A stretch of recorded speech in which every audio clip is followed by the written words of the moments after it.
Though the idea of the Smithsonian covering up a valuable archaeological find is difficult to accept for some, there is, sadly, a great deal of evidence to suggest that the Smithsonian Institution has knowingly covered up and lost important archaeological relics. The Stonewatch newsletter of the Gunjawamp Society in Connecticut, which researches megalithic sites in New England, had a curious story in their winter 1992 issue about stone coffins discovered in 1892 in Alabama, which were sent to the Smithsonian Institution and then lost. Sadly, the stone coffins discovered in 1892 that vanished in the hands of the Smithsonian Institute are one example among countless other incidents of fossils, such as giant humanoid skeletons and unusual artifacts that simply don't fit with our current history books, simply vanishing after being excavated and handed over to the Smithsonian Institute. While taking a position sympathetic to American Indians back in the 1880s is a fully understandable reason for being biased toward a particular opinion, the reason for the Smithsonian Institute's continued insistence in the isolationism school of thought in the face of thousands of findings of solid evidence to the contrary, is a complete mystery.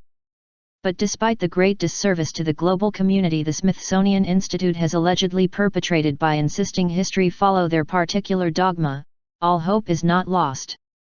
Fortunately, the Smithsonian Institute isn't the only organization in the world that has acquired the bones of giant humanoids.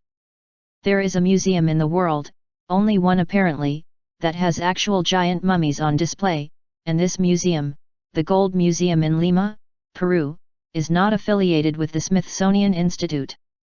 Glenn Kimball photographed the mummies of two of these giant men in Lima, Peru in 1969. These giants are still in the Gold Museum in Lima, Peru today and can be seen by anyone who visits. They were mummified because their golden robes are prominently on display. Their crowns could fit around Glenn's waist.